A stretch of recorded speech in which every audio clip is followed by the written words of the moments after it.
Assalamu alaikum to all of you. Welcome to another lecture on statistics and probability. Last lecture में अगर आप लोगों को याद हो तो हम लोगों ने डिस्कस किया था वेरिएंस और स्टैंडर्ड डेविएशन के बारे में, जो कि हम लोगों ने डिस्कस किया था फॉर अनग्रुप डेटा। तो ये दोनों चीज़ें जो हम लास्ट लेक्चर में अनग्रुप डेटा के लिए ये चीज़ डिस्कस कर चुके हैं। इसके कुछ फार्मूलाज थे और वो फार्मूला भी डिस्कस किए थे। आपको याद होगा ये 1 नंबर फार्मूला था, इसमें 2 फार्मूलाज हम लोगों ने डिस्कस किए थे। दोनों में से कोई भी फार्मूला आप यूज़ कर सकते हैं जिसमें आपको सिंप्लिसिटी लगे या जो आपको बेहतर लगे, इस्तेमाल करने में आसान लगे, आप दोनों में से कोई भी फार्मूला यूज़ कर सकते हैं। इस फार्मूला अगर ये वाला फार्मूला यूज़ करेंगे जिसको मैंने 1 से शो किया, तो इसमें से आप मीन अलग से पहले फाइंड करेंगे और मीन फाइंड करना आपको आता है x bar is equal to sum of x over n for ungroup data. तो ये फार्मूला हम लोग लास्ट लेक्चर में डिस्कस कर चुके हैं। उसके अलावा ये एग्जाम्पल टेबल 3.5 में जो आपको नज़र आ रहा है ये भी हम लोगों ने डिस्कस कर लिया था इसको भी। और उसके अलावा ये सेकंड फार्मूला था जो सेम ही है, लेकिन सिर्फ इसमें जो है वो आपको मीन फाइंड नहीं करना पड़ती, आप डायरेक्टली डेटा में से चीज़ें जो है वो कैलकुलेट कर सकते हैं। ये फार्मूला नंबर 2 है जो लास्ट लेक्चर में हम लोग ये दोनों फार्मूलाज को डिस्कस कर चुके हैं। तो ये वाला एग्जाम्पल था जो मैंने आप लोगों को समझाया था, सॉल्व भी हम लोगों ने किया था। इसके बाद एक एग्जाम्पल आप लोगों ने सॉल्व किया था। तो ये सारा कुछ हम जो है लास्ट लेक्चर में डिस्कस कर चुके हैं। तो आज के लेक्चर में देखते हैं हमारे पास क्या है। यहाँ तक हम लोगों ने ये चीज़ डिस्कस की थी। अब एक डेफिनेशन है 2 हमारे पास, वहाँ से स्टार्ट करते हैं आज का lecture. Population parameter and sample statistics. What does mean by population parameter and what does mean by sample statistics. तो ये सिंपल सी 2 डेफिनेशन है। A numerical measure such as mean, median, mode, range, variance और standard deviation calculated for a population data set is called population parameter. यानी अगर आप किसी data set के लिए इनमें से कोई भी चीज़ फाइंड करें, चाहे वो मीन हो, मीडियन हो, मोड हो, वेरिएंस हो, स्टैंडर्ड डेविएशन हो, यानी कि किसी आप डेटा सेट के लिए अगर आप ये इनमें से कोई भी चीज़ फाइंड करते हैं तो उसको आप पॉपुलेशन पैरामीटर या सिंपली आप पैरामीटर भी कह सकते हैं। शुरू के क्लासेस में हम लोगों ने ये डिस्कस किया था कि पैरामीटर और वेरिएबल में क्या फ़र्क होता है। तो वेरिएबल हम लोगों ने चैप्टर नंबर फर्स्ट में डिस्कस किया था कि जो वेरिएबल है वो इस तरह की एंटिटी होती है जिसकी वैल्यूज चेंज होती रहती हैं, वेरी करती हैं वेरिएबल की।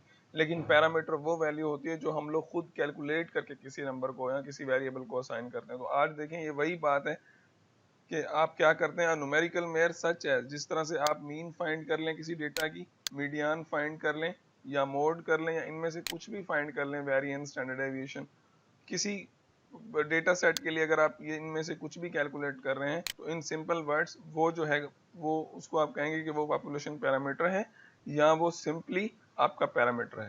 तो दोनों सेम ही है, population parameter are parameter they are same. और सेकंड डेफिनेशन में हमें मिल जाता है a summary measure calculated for sample data set is called sample statistics. यानी कि आर सिंपली स्टेटस, अगर आप किसी भी डेटा सेट के लिए समरी मेयर का मतलब है कि आप उस पर स्टैटिस्टिक्स अप्लाई करते हैं, समराइज करते हैं उसको, तो वो बेसिकली आपकी सैंपल स्टैटिस्टिक्स या सिंपली स्टैटिस्टिक्स कहलाती है, स्टैटिस्टिक कहलाती है। मतलब ये भी एक न्यूमेरिकल रिजल्ट है, जिस तरह से आपका मीन, मीडियन, मोड है, तो ये भी एक स्टैटिस्टिक है, सैंपल स्टैटिस्टिक। एस यहाँ पे मिस है, एस ये यहाँ पे रॉन्ग नहीं है, यानी कि ये स्टैटिस्टिक है, स्टैटिस्टिक्स नहीं है। ये चीज़ हम फर्स्ट लेक्चर में डिस्कस कर चुके हैं, तो ये वही यहाँ पे लिखा हुआ है।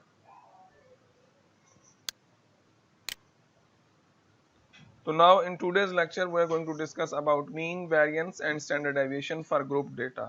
First of all we are going with mean, how to find the mean for group data. अब जो है हम ग्रुप डेटा में मूव कर रहे हैं, यानी कि मीन ग्रुप डेटा से मुराद है कि अगर आपके पास क्लासेस बनी हुई हों डेटा में तो हम लोग मीन किस तरह से फाइंड करेंगे। लास्ट लेक्चर्स हमारे जो 2 या 3 या एक जो भी लेक्चर हैं लास्ट प्रीवियस वाले, उनमें हम लोगों ने मीन पढ़ी थी, मीडियन पढ़ा था, मोड पढ़ा था, लेकिन वो सारा कुछ जो था वो फॉर अनग्रुप डेटा के लिए था। लेकिन अब जो हमारी डिस्कशन होगी ये याद कर लें, this is for group data. और मैं बार बार ये चीज़ रिपीट करता रहता हूँ कि what is the difference between group data and ungroup data. Ungroup data में आपके पास क्लासेस नहीं होती, और जो ग्रुप डेटा है इसमें आप क्लासेस या जिसको हम इंटरवल कहते हैं वो आपके पास होते हैं। तो अब हम लोग मीन फाइंड करना सीखेंगे ग्रुप डेटा, यानी कि अगर आपने फ्रीक्वेंसी डिस्ट्रीब्यूशन बनाई है किसी डेटा सेट में से और आपने उसकी क्लासेस बनाई हुई है तो उसकी मीन कैसे फाइंड करेंगे। ये सिंपल मीन के फार्मूला से थोड़ी सी डिफरेंट होगी। तो आए देखते हैं, इसका पहले फार्मूला डिस्कस करते हैं। First of all we have to discuss about the formula of a mean and then we have some examples.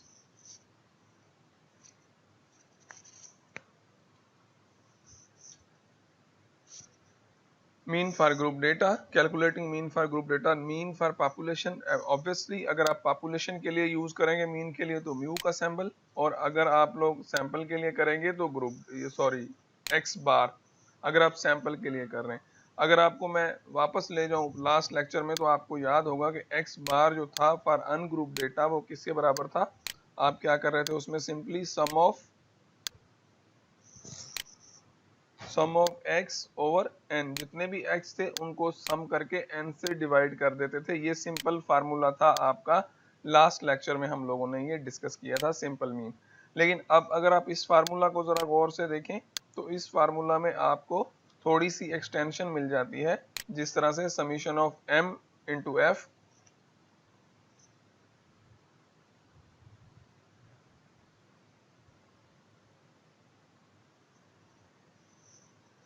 m into F over n, और mean for sample data x bar is equals to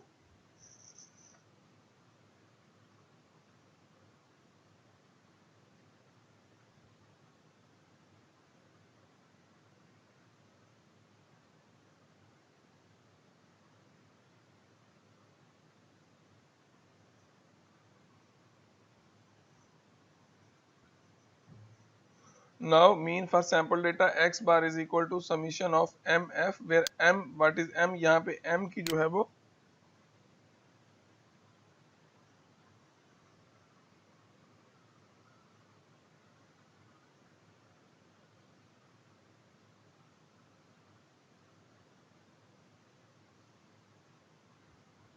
m यहाँ पे जो है वो आपकी m जो extension है इस फार्मूले में, ये m आपकी मिड पॉइंट है। मिड पॉइंट किसकी है, आपकी जो क्लासेस हैं उनका मिड पॉइंट है,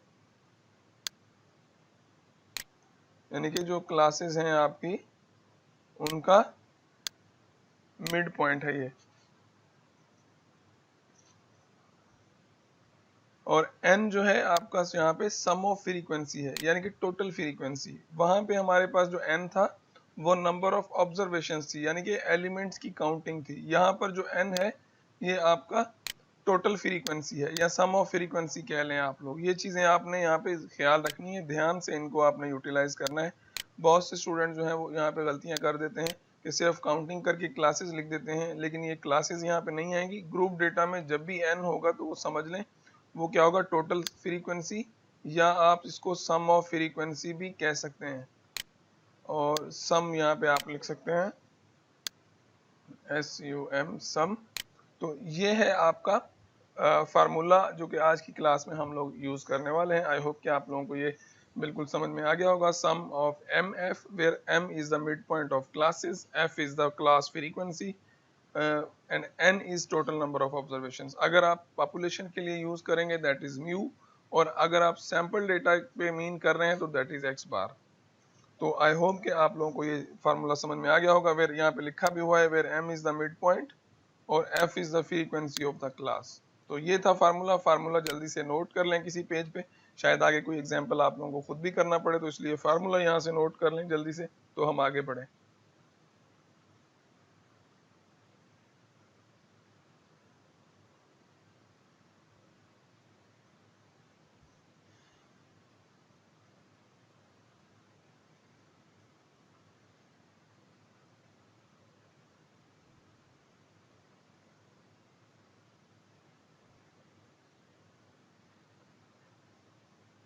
तो आई होप कि फार्मूला आप लोगों ने नोट कर लिया होगा।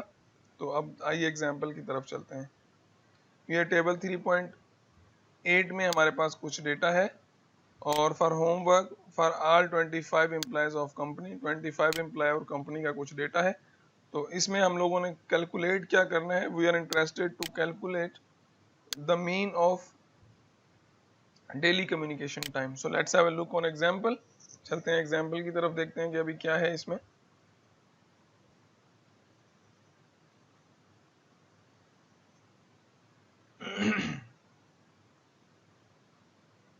So now we have the number of classes. First class is from 0 to 10 and number of employees are 4. Second class is 10 to 20, number of employees are 9. Third class is 20 to 30, लेकिन एक चीज का ख्याल रखिएगा, एक चीज का ख्याल रखें, यहाँ पे आपको जो थर्ड क्लास है उसकी फ्रीक्वेंसी 6 है, फोर्थ की 4 है और फिफ्थ की 2 है। लेकिन जब भी आप स्टैटिस्टिक्स में प्रॉब्लम करेंगे, जब आप क्लासेस को देखें तो हमने 3 तरह की क्लासेस पढ़ी थी, एक single class, single element class, एक नॉन कनेक्टेड क्लास और एक कनेक्टेड क्लास या लेस देन मेथड। तो ये वाली जो क्लासेस हैं आपको अगर नजर आ रही हैं तो इस क्लास में हमें क्लास बाउंड्री बनाने की जरूरत नहीं पड़ेगी, क्योंकि ये क्लास देखें ये आपस में सारी कनेक्टेड है। यहाँ पे 10 से खत्म हो रही है और यहाँ से 10 से स्टार्ट हो रही है, तो इसका मतलब है इस एग्जाम्पल में हमें क्लास बाउंड्री नहीं बनानी पड़ेगी। लेकिन जब भी आप स्टैटिस्टिक्स का कोई एग्जाम्पल करें, किसी बुक में से, कोई इंटरनेट से अगर कोई आप एग्जाम्पल कर रहे हैं,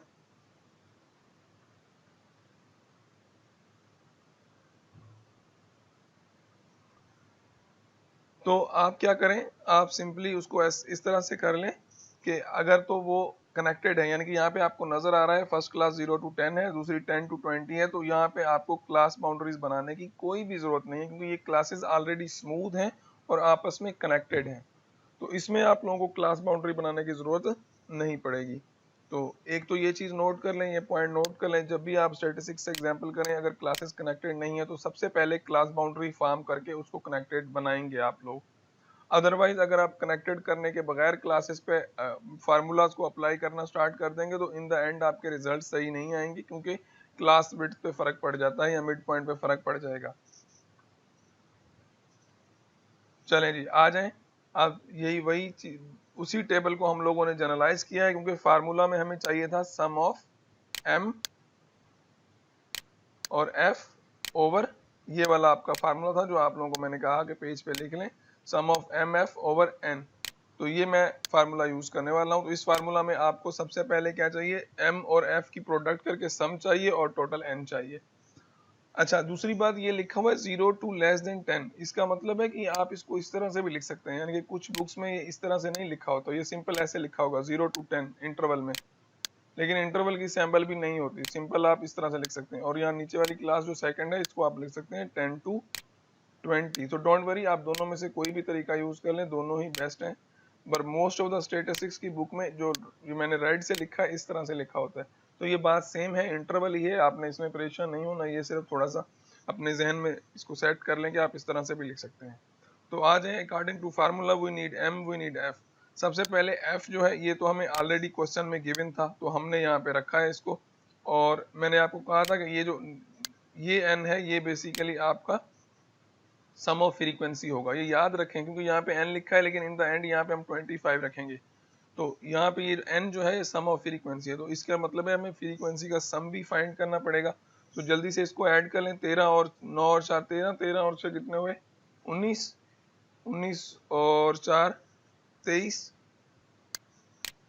23 और 2 25। तो आपके पास f का जो सम है वो 25 आ गया। इस कॉलम को आपने सम कर लिया, यानी कि सम, इस सारे कॉलम को आप जब सम करेंगे तो आपके पास रिजल्ट क्या आएंगे, सम करने से 25। उसके बाद m क्या था, m is the mid point of the class, यानी कि इस क्लास का मिड पॉइंट आप कैसे फाइंड करेंगे, 0 + 10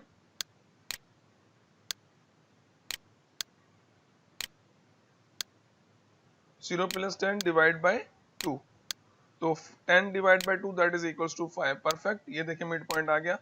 10 + 20 that is equals to 30, 30 divide by 2 that is equals to 15, तो ये मिड पॉइंट आ गया। 30 + 20 that is equals to 50, 50 divide by 2 that is equals to 25, 30 + 40 that is 70 divide by 2 that is 35, 40 + 50 that is 90 divide by 2 45। तो ये देखिए आपने mid point भी find कर लिया। इन द एंड हमें फार्मूला में क्या चाहिए, we need m * f over n। m और f को मल्टीप्लाई करें, 5 4 the 20, 15 9 the 135, 25 multiplied by 6 that is equals to 150 and 35 multiplied by 4 that is equals to 140. Similarly 45 multiplied by 2 that is equals to 90. I hope कि आप लोगों को ये clear हो रहा होगा, बहुत सिंपल है। आपने इन दोनों को आपस में मल्टीप्लाई किया, इन दोनों को आपस में मल्टीप्लाई किया, इन दोनों को आपस में मल्टीप्लाई किया, इन दोनों को आपस में मल्टीप्लाई करने के बाद इनको आपस में मल्टीप्लाई करने के बाद आपने इस सारे, क्योंकि यहाँ पे सम ऑफ एम एफ है तो ये कॉलम बना, ये इसका सम आ गया 535। तो अब हमने क्या करना है, अब हमने इसको उठा के सिंपली आपके फार्मूला में पुट कर देना है। तो चलें आ जाएं, ये देखें ये आपका फार्मूला था और इसमें आपने क्या कर दिया, सिंपली 535 यहाँ पे आपने सम ऑफ एम यहाँ पे पुट कर दिया, एम एफ डिवाइड बाई 25, तो ये आपकी आ गई 21.040 मिनट्स। तो ये थी आपकी मीन फाइंड करने का तरीका। जब आप लोगों के पास ग्रुप्ड डेटा हो तो आप लोग मीन किस तरह से फाइंड कर सकते हैं। आई होप कि आप लोगों को ये समझ में आ गया होगा कि ग्रुप डेटा के लिए मीन किस तरह से फाइंड की जाती है। ये उसकी इंटरप्रिटेशन है। Thus the employee of the company spend an average of 21.4 minutes a day communicating from home to work। यानी कि ये आपके पास उस डेटा की कम्युनिकेशन की, यानी कि उस डेटा की एनालिसिस आपने की, उसकी इंटरप्रिटेशन आपने यहाँ पे लिख दी। आई होप कि आप लोगों को ये वाला सेक्शन समझ में आ गया होगा। अब हमारे पास एक और एग्जाम्पल है, इस एग्जाम्पल को भी जल्दी से कर लेते हैं आज के लिए, क्योंकि आज के लेक्चर में हम लोग सिर्फ मीन को डिस्कस करेंगे। आई होप कि आप लोग फोकस्ड हैं, देख लें, शायद इसके बाद कोई एग्जाम्पल आपके लिए भी हो, तो इसका मतलब है आप इस दोबारा दूसरे एग्जाम्पल को ज़रा फोकस करके देख लें। तो सेकंड एग्जाम्पल में अगर आप देखें तो यहाँ पे क्लासेस जो है हमें दूसरे तरीके से मिली हुई हैं, बिल्कुल ठीक है। ये most of the statistics books में इस तरह से क्लासेस मिलती हैं, तकरीबन हर बुक में इस तरह से होंगी। तो ये दोनों ही तरीके लिख दिए हैं ताकि आप कंफ्यूज ना हो। सबसे पहले हम क्लासेस को चेक कर लेते हैं। देखिए क्लासेस आपस में कनेक्टेड नहीं है, यहाँ पे 12 है, यहाँ पे 13 है, यहाँ पे 15 है, यहाँ पे 16 है, यहाँ पे 18 है, यहाँ पे 19 है। इसका मतलब है ये वाली जो क्लासेस आपको मिली है ये नॉन स्मूथ है। नॉन स्मूथ है तो फिर इसका मतलब है हमें इनको पहले स्मूथ करना पड़ेगा। स्मूथ करने के लिए क्या करेंगे, क्लास बाउंड्रीज बनाएंगे। और क्लास बाउंड्रीज किस तरह से बनेंगी, सेकंड क्लास की लोअर बाउंड्री फर्स्ट क्लास की अपर बाउंड्री सब्ट्रैक्ट करेंगे, डिवाइड करेंगे 2 से, एक तरीका, या फिर 0.5 लोअर बाउंड्री में से सब्ट्रैक्ट कर देंगे, अपर बाउंड्री में ऐड कर देंगे, हमारी क्लास बाउंड्रीज बन जाएंगी। और फ्रीक्वेंसी ऑब्वियसली आपको मिली हुई है, इसमें ये हमें गिवन है। तो आइए अब फार्मूला पे इसको लेके चलते हैं और अप्लाई करते हैं इस पे फार्मूला, और देखते हैं ये किस तरह से जो है वो वर्कआउट करता है। तो सबसे पहले तो इन्होंने क्या किया, 10 to 12 इन्होंने क्लास बाउंड्रीज नहीं बनाई, लेकिन मैं आपको सजेस्ट करता हूं कि आप इसमें क्लास बाउंड्रीज जरूर बनाएं। यहाँ पे आप एक एक्स्ट्रा कॉलम इसमें बनाइएगा, या एग्जाम में जब आप इसको सॉल्व करें तो आप इनकी क्लास बाउंड्रीज जरूर बनाइएगा। ये पॉइंट नोट कर लें, यानी क्योंकि ये क्लासेस आपस में डिसकनेक्टेड है और इसकी क्लास बाउंड्री बनाना ज़रूरी है। वो इसलिए कि अगर इस डेटा को हम ग्राफ करें, फॉर एग्जांपल मिक्स्ड क्वेश्चन होता कि आप लोग जो है इसमें से हिस्टोग्राम बनाए, तो आप लोग अगर डायरेक्टली हिस्टोग्राम बनाएंगे तो वो गलत हो जाएगा मैथमेटिकली, इसलिए आपको क्लास बाउंड्री बनाना जरूरी होती है। तो फर्स्ट क्लास बाउंड्री क्या बनेगी, 9.5, और सेकंड बनेगी दैट इज इक्वल्स टू 12.5, यानी कि ये एक एक्स्ट्रा कॉलम आप लगा देंगे यहाँ पे 12.5, ये आ गया आपका 12.5। इसी तरह से आप लोग जो है सारी आपकी क्लास बाउंड्रीज बनाएंगे और उसके बाद आप लोग मिड पॉइंट्स लेंगे।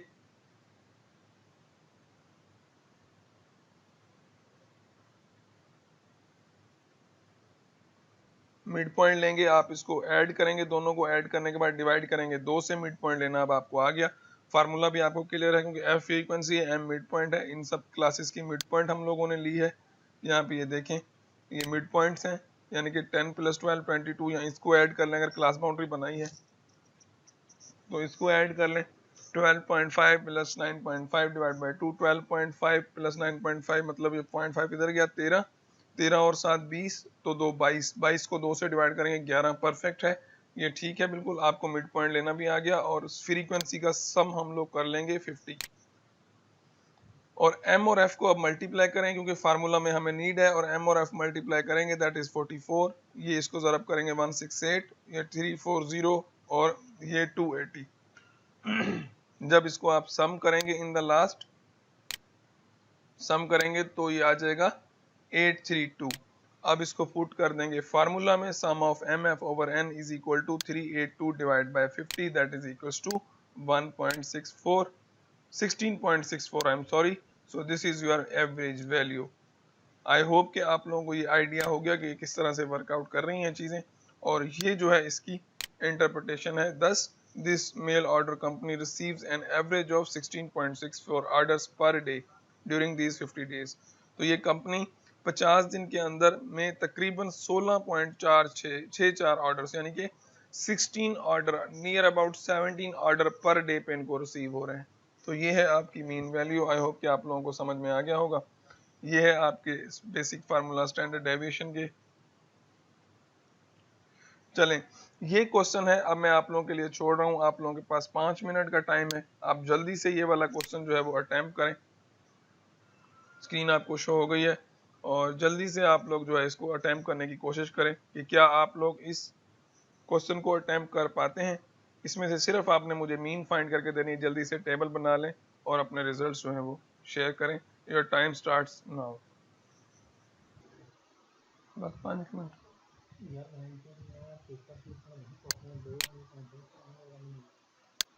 ओके, आई होप कि आप लोगों ने जो है प्रॉब्लम कर ली है, क्योंकि काफ़ी सारे रिजल्ट्स जो हैं वो रिसीव हुए हैं। तो खैर मैंने वेरीफाई तो नहीं किए, लेकिन आप अब खुद ही वेरीफाई कर लें कि आप लोगों ने सही किया है या गलत किया है। और मैं इसको एग्जांपल को सॉल्व करते हैं। अब आप खुद ही चेक कर लीजिएगा कि आप लोगों ने ये सही किया है या गलत किया है। तो सबसे पहले तो हम लोग इसमें क्लास बाउंड्रीज बनाने की ज़रूरत है नहीं, क्योंकि ये ऑलरेडी कनेक्टेड हैं और फ्रीक्वेंसी आपको मिली हुई है। और सिंपली हम लोग क्या करेंगे, इसकी जो फ्रीक्वेंसी है उसको सम करेंगे। ये वही एग्जांपल है जो हम लास्ट में अभी कर भी चुके हैं, लेकिन इसमें से पूछ कुछ और रहा था। मैंने आपको दे दिया कि आप इसकी मुझे मीन फाइंड करके दें। ये वही एग्जांपल है जो अभी अभी हम लोगों ने डिस्कस किया है।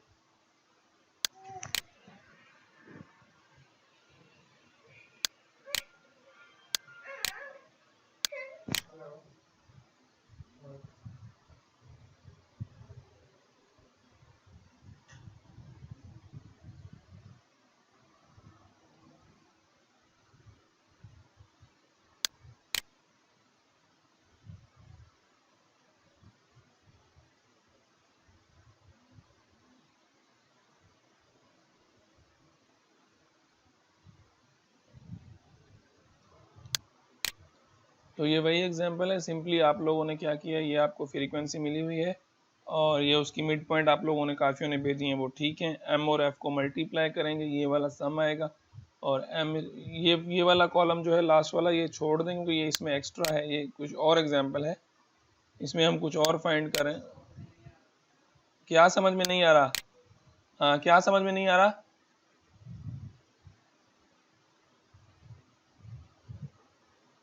यस, बताएं क्या समझ में नहीं आ रहा?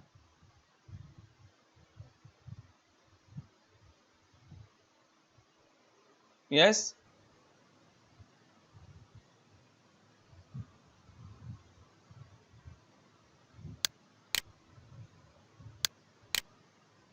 तो सिंपली आप एफ और एम को मल्टीप्लाई करेंगे यहाँ पे, और उसके अलावा जो है ये वाले कॉलम आपको मिल गया, इसका सम फाइंड कर लेंगे।